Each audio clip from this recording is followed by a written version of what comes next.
Il est 18h30, vous écoutez Radio Campus Lorraine, vous écoutez l'ouvre-boîte du Pile avec des jeunes entrepreneurs qui sont à découvrir. Alors ils entreprennent parfois sur le volet associatif, ils entreprennent parfois des entreprises, ils ont parfois des structures complètement bizarres. On va à leur découverte pendant une demi-heure et aujourd'hui on va à la découverte d'un toit partagé avec Sharon Williams. C'est ça, bonjour.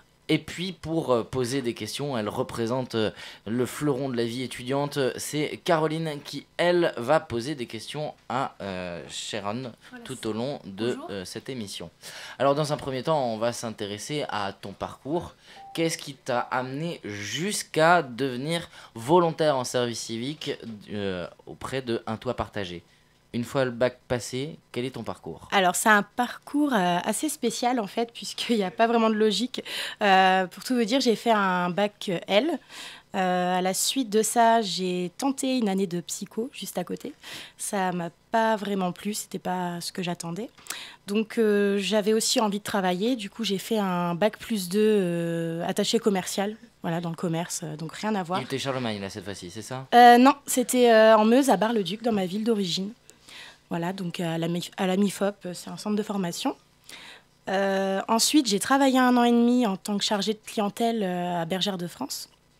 Et là, en fait, je me suis rendu compte que c'était pas du tout fait pour moi. Bergère de France, c'est quoi un peu le secteur d'activité ? C'est la dernière filature de laine en France, en fait, qui existe. Donc, j'étais surtout sur le centre d'appel pour prendre les commandes. Entrepreneuriat, artisanat, quoi. Voilà, c'était plutôt axé là-dessus. Après, pendant 1 an et demi, j'y suis restée et ça commençait déjà à battre de l'aile. Donc, en fait, ils étaient en redressement judiciaire. Du coup, ils ont fait des licenciements économiques. J'avais déjà senti depuis quelques mois que ça ne me plaisait plus du tout. Donc, je voulais vraiment me réorienter. J'ai un petit peu profité de cette occasion pour me porter volontaire. En même temps, ça a pu sauver un poste. Et pour partir et me reconvertir, en fait, me reformer. De là, j'ai entamé une licence professionnelle communication publique et outils numériques à l'IUT Charlemagne. En reconversion via Pôle emploi, en formation continue. Voilà, en formation continue, tout à fait. Donc, c'est une licence d'une 20aine de personnes qui est ouverte justement aux formations continues. Il y en a tous les ans qui reprennent le cursus scolaire. Ça va de 18 à 35 ans pour ma promotion, en tout cas. Pourquoi ce parcours ? Alors, je me suis pas mal cherchée. Déjà, à l'année du bac, je ne savais pas du tout ce que je voulais faire. Je n'étais pas du tout centrée sur quelque chose en particulier. Et j'ai été j'étais un peu curieuse, en fait. L'idéal pour moi, ça aurait été de tester tous les métiers avant de pouvoir choisir quelle licence je voulais faire. Le passage de étudiant, emploi et retour au monde étudiant, s'est-il fait sans difficulté ? Pas forcément, c'est vrai que de retrouver... Après, je trouve que c'est bien de le faire dans ce sens-là, parce qu'on a l'aspect travail, l'aspect professionnel qui nous donne un peu de rigueur. Ça aide aussi à reprendre des études et à être beaucoup plus rigoureux qu'on l'était quand on était au lycée, en tout cas. Mais tu as quand même perdu le statut étudiant. Oui, entre-temps, j'ai perdu le statut étudiant. Mais je l'ai retrouvé en formation continue. On a les deux, du coup. Je cherche demandeur d'emploi et étudiant. Après, je l'ai fait assez vite quand même. Je n'ai pas attendu 10, 20 ans pour le refaire. Donc, je n'étais pas totalement perdue. Et puis, voilà, je me suis retrouvée avec des gens de ma classe qui étaient plus vieux que moi. Aussi plus jeunes, mais il n'y avait pas de problème à ce niveau-là, quoi. Et comment s'est faite ta rencontre, du coup, avec l'équipe de Johan et Un Toit Partagé ? Alors justement, pendant cette année de licence, j'ai dû faire un stage de 12 semaines. Et en fait, c'est assez particulier parce que c'est lors du Crazy Charlie Day, pour ceux qui connaissent. C'est en fait une journée à l'IUT Charlemagne. C'est concentré sur une journée. C'est un concours, un projet entre plusieurs filières sur un thème spécifique avec une structure qui vient nous poser un problème de communication, donc à leur résoudre, communication ou autre. Pour ma filière, c'était ça. Et donc, on a une journée pour tous travailler ensemble et donner une proposition à la fin. Et donc, cette structure, c'était Un Toit Partagé. Et donc, j'ai rencontré Johan, qui est chef de projet de l'association. Et je lui ai tout simplement soumis ma candidature spontanément, donc pour un stage. Voilà. Je suis restée donc pas loin de presque 4 mois en stage à l'association. Et puis tout s'est très bien passé, j'ai aimé les missions qu'on me proposait, lui aussi ça a collé par rapport à ses attentes, donc il m'a naturellement proposé un service civique que j'ai accepté. Donc tu étais la seule candidature de ce... Non, il a quand même fait passer d'autres entretiens pour voir, mais voilà, j'avais le petit avantage, j'avais déjà travaillé sur des projets avant pour pouvoir les continuer, c'est vrai que c'est plus facile. Pourquoi un service civique ? Alors, au début, je connaissais pas trop le concept. Je pensais plutôt que les services civiques, c'était des choses humanitaires à l'étranger, des choses comme ça. Je connaissais pas du tout ce qui pouvait être fait au niveau local et associatif. Donc, je me suis un petit peu renseignée. Bon, il y avait un petit frein financier au tout début, j'avoue. Mais après, parce que l'indemnité n'est pas mirobolante non plus, voilà, pour 24 heures semaine. C'est vrai, pour 24 heures semaine. Donc ça, c'est l'avantage d'avoir quand même un planning assez léger, même si parfois on a des missions qui nous font travailler peut-être en dehors de ces horaires-là, mais le planning est léger. Bon, la rémunération, après, c'est vrai que ça s'équilibre avec les différentes aides qu'on peut avoir. Oui, l'indemnité. Voilà, on parle d'indemnité. Oui. Ouais. Qu'est-ce que tu recherchais dans ce volontariat en service civique ?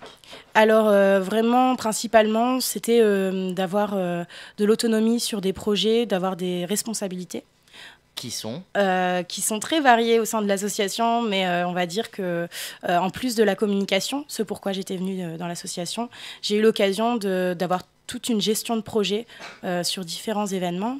Du sous-projet à l'intérieur du projet Un Toit Partagé. Voilà, en fait, bon, je ne sais pas si on en parlera tout à l'heure ou tout de suite, oui, mais on va en parler. voilà, c'est vrai que c'est assez complexe à poser, mais en tout cas, oui, c'était de la gestion de projets annexes, plutôt des événements ou des actions de sensibilisation, pardon, donc que j'ai pu gérer du début jusqu'à leur mise en place, en fait, hein, et de la gestion administrative aussi pour beaucoup.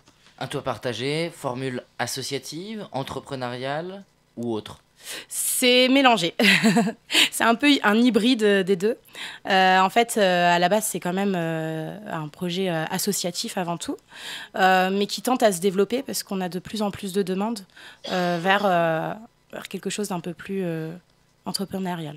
D'où le lien avec le PIL. Comment s'est fait ce lien avec ce pôle entrepreneuriat étudiant de Lorraine ?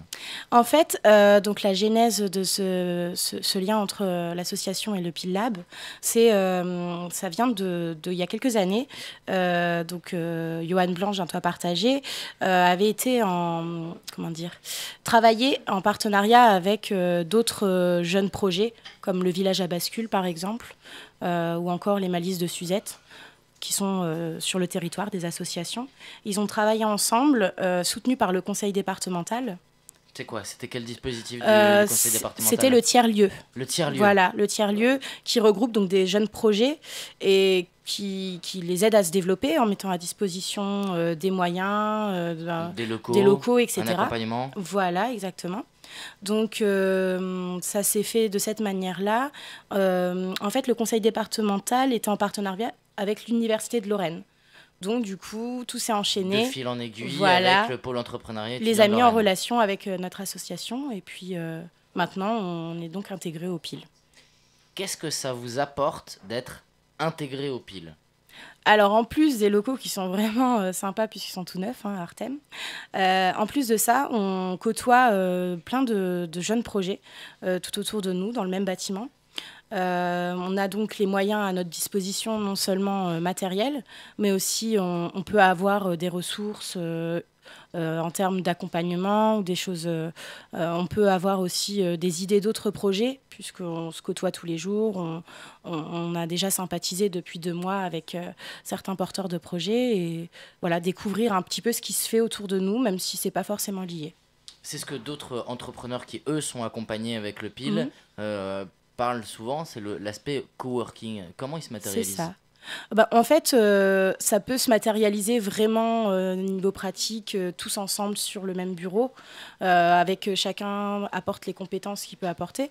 Nous, on a notre bureau où on n'a que les membres de l'association, mais on ouvre la porte, on va voir quelqu'un d'autre d'un autre projet, et donc on va dire que oui, ça se manifeste comme ça. En fait, on a le moyen de traverser une pièce pour pouvoir demander, je ne sais pas, un apport de compétences. Je donne l'exemple de Thibaut Marquis qui, lui, est un graphiste.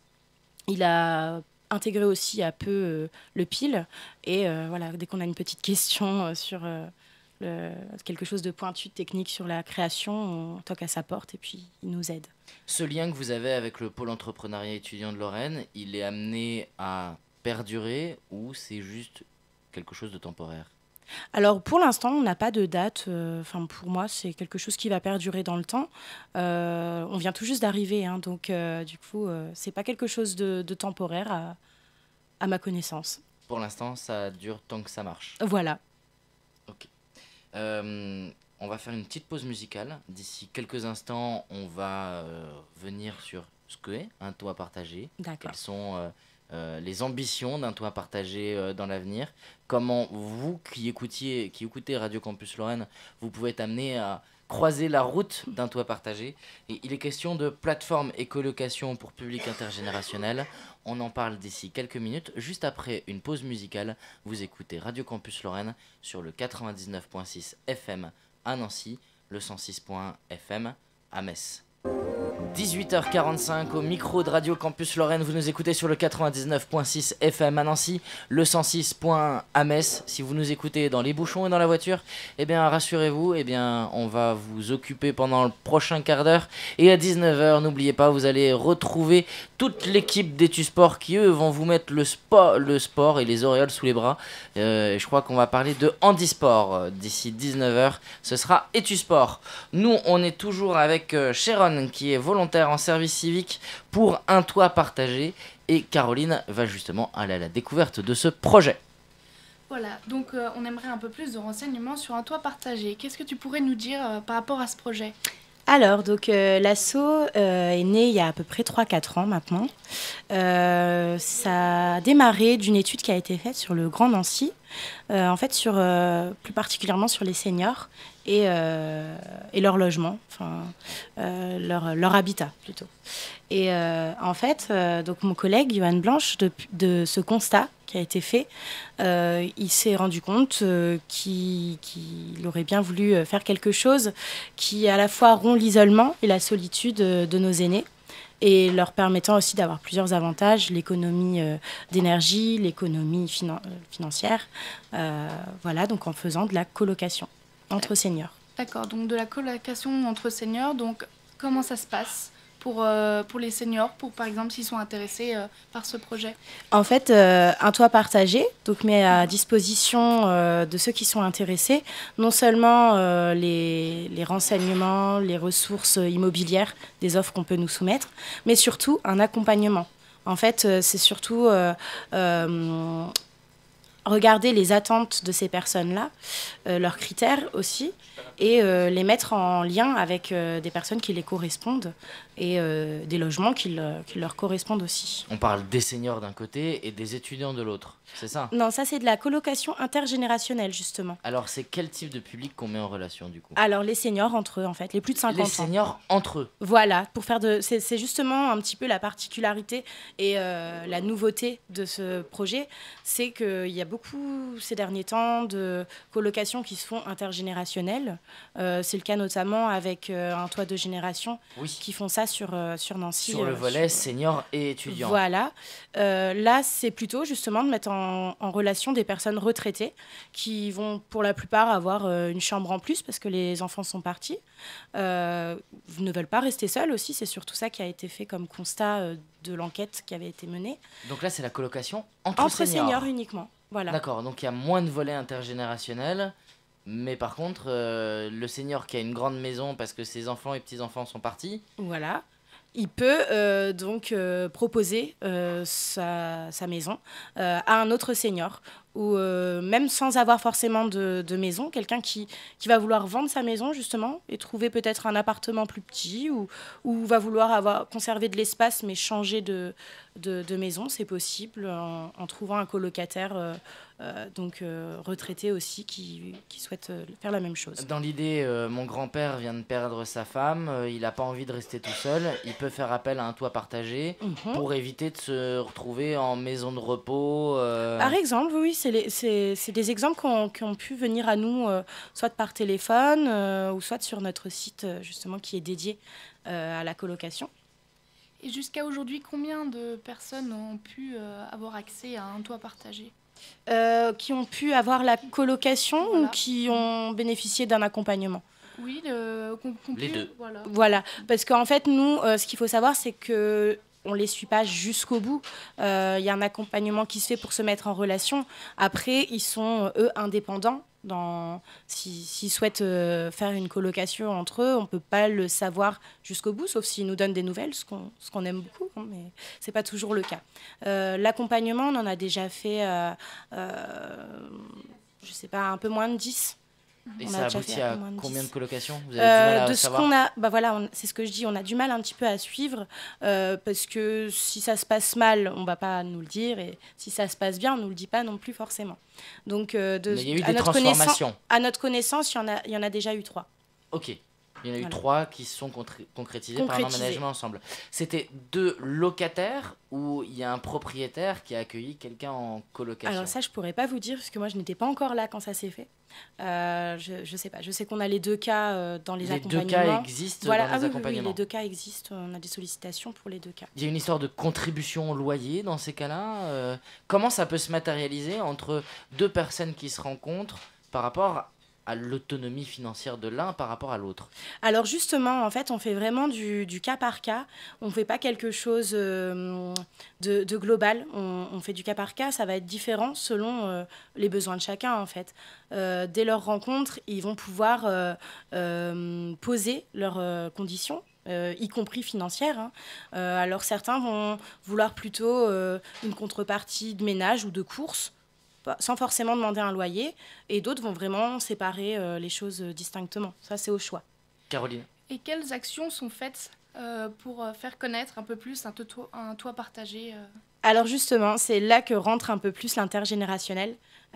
C'est vrai que ce projet mêle les deux, puisque pour rompre l'isolement et la solitude, comme je le disais tout à l'heure, qui est la mission un petit peu pionnière de l'association, en fait, on ouvre aussi un plus large public, également aux étudiants, par exemple, via des projets ou des événements intergénérationnels. Le dernier en date... Ça peut être Voilà, quoi comme exemple? justement. Donc, le dernier en date, ce sont les Silver Games. C'est un tournoi de jeux vidéo sur 8 tennis. Avec des seniors? Voilà, avec des seniors et des jeunes. Donc là, par exemple, mercredi dernier, il y a eu celui de Lunéville à la résidence Beaufranc, avec les résidents de cette résidence et des juniors de l'EUREA de Flavigny-sur-Moselle, qui est une classe spécialisée, en fait. Des classes de quel âge? Alors là, ça a varié. Ça allait, donc, il me semble, de 13 ans jusqu'à 16 ans pour ce tournoi-là. Des petits-enfants par procuration, quoi. Voilà, c'est ça. Exactement, c'est ce qui s'est ressenti pendant cette journée. C'est vrai qu'il y a une réelle complicité. Et ce qu'on a eu comme ressenti, surtout du côté des seniors, c'était le fait de faire quelque chose qui les change et qui les ouvre un petit peu vers l'extérieur et un autre public, même s'ils font pas mal de choses dans cette résidence. Comment un toit partagé peut réussir à vivre financièrement vis-à-vis de cette économie sociale et solidaire?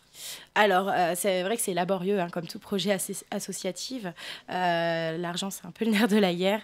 Bien heureusement, on a pas mal de partenariats, de partenaires qui nous soutiennent. Le conseil départemental, par exemple, la conférence des financeurs, la CARSAT, pour n'en citer que certains. Donc il y a des financements publics. Voilà, des financements publics. Et puis on a aussi sur les événements, comme les Silver Games par exemple, des sponsors ponctuels qui vont aussi beaucoup s'intéresser au projet et qui vont donc financer ces projets-là. Caroline? Si on a un auditeur qui est intéressé par un toit partagé, comment il peut faire pour entrer en contact avec vous? Alors tout simplement via notre numéro de téléphone à l'association. Donc numéro que je ne connais pas par cœur, mais si vous m'accordez, je vous le donne en 2 minutes. Ça peut être un auditeur étudiant, comme ça peut être un autre auditeur qui serait Alors plus pour, senior. alors pour le projet vraiment de colocation, on fait vraiment que de la colocation entre seniors. Ça c'est pour un toit de génération. Mais si jamais on a envie de filer un coup de patte à l'association. Ah oui, alors justement, nous, on recherche régulièrement de bénévoles ou même de service civique, hein, puisque les services civiques, ça dure 8 mois, donc il y a besoin de nouveaux talents régulièrement. Avec des profils particuliers en termes de bénévoles? Alors, pas forcément des profils particuliers. C'est vrai que nous, on est très éclectique au sein de l'association sur nos compétences. C'est surtout un état d'esprit, en fait, qui plaît davantage. L'envie de donner de son temps, d'apporter ses compétences. Ça peut être sur la communication, ça peut être sur le droit. On a quelqu'un qui est en droit immobilier, par exemple. Ça peut être sur, je sais pas, de la recherche de financement. Ça peut être vraiment sur beaucoup de choses diverses et variées. L'important, c'est d'être volontaire. Donc, c'est surtout le volontariat qui prime. Avec des partenariats que vous recherchez encore? Ou pas du tout, vous avez la liste de ce qui vous intéresse? On est toujours à la recherche de partenariats, ça c'est pas quelque chose qui est limité. Ça peut, là encore, varier. Hein. Ça peut être des assurances, on a la Maïf et la MGN par exemple qui nous suivent régulièrement. Oui, ça pour des activités de conseil du coup. Et aussi des activités, par exemple pour les colocations, les assurances pourront appliquer la taxe d'habitation, pardon, je dis des bêtises, l'assurance habitation, des choses comme ça, à des tarifs plus réduits pour nos adhérents. Oui, donc des réductions en plus. Voilà, des choses comme ça. Mais ça peut venir vraiment de tous les horizons. Hein. Les partenariats recherchés ne sont pas En fixes. termes d'activité aussi? Oui, tout à fait. Et est-ce que vous avez des projets pour le futur, pour un toit partagé? Qu'est-ce que vous aimeriez? Oula, il y en a beaucoup. Il y en a surtout un, en fait, qui tient très à cœur à l'association. C'est un projet de démembrement de propriété. Alors, je ne rentrerai pas dans les détails parce que c'est très complexe à expliquer. Mais en gros, si je peux le faire vraiment simple, ce serait pouvoir retrouver... une maison utilisée par des seniors pour en faire plusieurs appartements. Eh ben, c'est à peu près ça. Mais pas seniors seulement, là. Justement, on pourrait avoir l'exemple d'une maison sur 3 étages où vivraient au rez-de-chaussée des seniors. Au premier étage, un couple de parents ou une famille monoparentale. Et au dernier étage, des étudiants, par exemple. Et voilà, ça se ferait de façon équitable pour tout le monde, avec du gagnant-gagnant, avec un investisseur qui rachète juste la partie nue propriété au propriétaire. Le propriétaire, au bout de 10 ans, par exemple, récupère, lui, une habitation qui est refaite et avec des loyers. Enfin, voilà, je ne rentrerai pas dans le détail, mais en tout cas, c'est un projet d'offre alternative d'habitat que tente à se développer du côté de l'asso. Un toit partagé, plateforme de colocation et pour public intergénérationnel, mais également aussi de colloques entre seniors. C'est ça. Merci Sharon d'avoir répondu à nos questions. On arrive à la fin de cette émission, l'ouvre-boîte du Pile. Une dernière question, un service civique sur un toit partagé, c'est quelque chose que tu conseilles? Je conseille vraiment, puisque là, je suis justement en train de commencer de peaufiner mon CV pour le futur et je peux rajouter des dizaines et des dizaines de compétences. J'ai jamais eu autant d'autonomie et de responsabilité. Toi qui te cherchais, ça t'a permis de te trouver. Tout à fait. Merci d'avoir répondu à nos questions. Merci à vous. D'ici quelques minutes, c'est Etu Sport. Ils vont vous parler